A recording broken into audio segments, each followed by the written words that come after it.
Hello aspirant, मेरा नाम मनोज रावत है और मैं आपका मैथ्स एंड फिजिक्स एजुकेटर हूँ। और आज मैं आपके लिए जेईई मेंस 2022 का एक क्वेश्चन लेके आया हूँ और जिसमें हमारी एक ट्रिक यूज हो रही है। जो क्वेश्चन है वो कुछ इस तरह से है। हमारे पास क्वेश्चन है, if sine square 10 degree, sine square 20 degree, 40 degree, 50 degree, 70 degree equal to this much, then हमें इसकी वैल्यू फाइंड आउट करनी है। कभी भी अगर तुम्हारे पास 50, 70 और 10 का कॉम्बिनेशन है तो हमेशा यहाँ पे एक फॉर्मूला लगता है जो मैं पहले भी बता चुका हूँ। साइन स्क्वायर 10 डिग्री को मैं ऐसे लिख सकता हूं, sine 10 degree, sine 20 degree, sine 40 degree.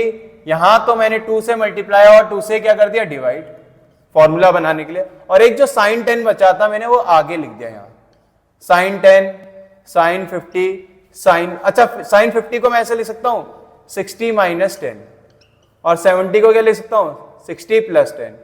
तो ये हमारे पास क्या फॉर्मूला होता है, sine theta sine 60 minus theta और साइन 60 प्लस थीटा किसके बराबर होता है, 1/4 साइन 3 थीटा। 3 इंटू 10 कितना हो जाएगा, 30। तो इस पूरे के बदले तो ये आ गया। अब अगर इधर देखें हम 1/2 साइन 10 डिग्री, यहां पे क्या लग जाएगा 2 साइन ए हमारा साइन बी। तो उसका फॉर्मूला होता है हमारा कॉस ए माइनस बी। क्या होता है हमारा formula, cos A minus B. तो 20 माइनस 40 कितना हो जाएगा, या 40 माइनस 20 कितना हो जाएगा, 20 minus cos A plus B, तो कितना हो जाएगा, कॉस 60 हो जाएगा। अब अगर मैं देखूं यहां पे तो 1/2 मैं साइन 10 को अंदर मल्टीप्लाई कर रहा हूं तो ये कितना हो जाएगा, साइन 10 इंटू कॉस 20 और साइन 10 क्या होगा हमारा, यहां पे भी जाएगा, सबको पता है कॉस 60 कितना होता है हमारा, हाफ। तो ये कितना हो जाएगा, हाफ इंटू साइन 10 और इंटू क्या है 1/4 साइन 30। साइन 30 कितना होता है हमारा, हमें पता है कितना होता है हमारा, हाफ होता है। तो 1/4 इंटू 1/2, 1/8 इंटू 1/2 कितना हो जाएगा यहाँ पे 1/16।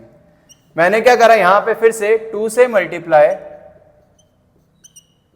और 2 से क्या कर दिया मैंने, डिवाइड। और यहाँ पे क्या है हमारा 1/2 साइन 10 डिग्री और ये तो मैंने आगे भेज दिया। अब हमारा क्या बन रहा है 2 साइन ए कॉस बी। तो सबको होता है 2 साइन ए कॉस बी का फॉर्मूला होता है हमारा, क्या होता है 2 साइन ए कॉस बी हमारा होता है साइन ए प्लस बी। क्या होता है हमारे पास, साइन ए प्लस बी माइनस साइन ए माइनस बी। तो कितना आ जाएगा हमारा, साइन 10 माइनस 20 कितना होता है, साइन 10 हो जाएगा हमारा। ठीक है, क्लियर है मेरी बात। वैसे प्लस होता है लेकिन प्लस माइनस माइनस हो जाएगा और यहां पे क्या बचेगा हमारा, माइनस का 1/2 साइन 10 हो जाएगा। अब अगर मैं देखूं यहाँ पे 1/16 साइन 30 कितना होता है भाई हमारा, हाफ। तो ये इससे मल्टीप्लाई होगा तो ये कितना हो जाएगा 1/4, ये इससे मल्टीप्लाई होगा तो 1/2 साइन 10 और ये भी हमारे पास क्या है 1/2 साइन 10। अब सबको होता है 1/2 कितना बन जाएगा हमारा, प्रॉपर कितना बन जाएगा 1/2 हमारे कितना हो जाएगा, माइनस का कितना आ जाएगा हमारा 1 आ जाएगा। हाफ और हाफ 1 होता है तो ये कितना आ जाएगा साइन 10 डिग्री और ये अंदर मल्टीप्लाई करेंगे तो कितना आएगा 1/64 माइनस 1/16। अगर मैं अब यहां पे इसे कंपेयर करूं, कहां गया हमारा इससे, तो मेरे को दिख रहा है अल्फा डायरेक्ट कितने के बराबर आ गया 1/64, क्योंकि बाकी सब तो हमारा सेम है। तो अल्फा की वैल्यू कितनी आ गई 1/64। हमें वैल्यू निकालनी है 16 plus alpha inverse. Alpha inverse मतलब 64 प्लस 16 कितना होता है 80। तो हमारा आंसर कितना हो जाएगा 80।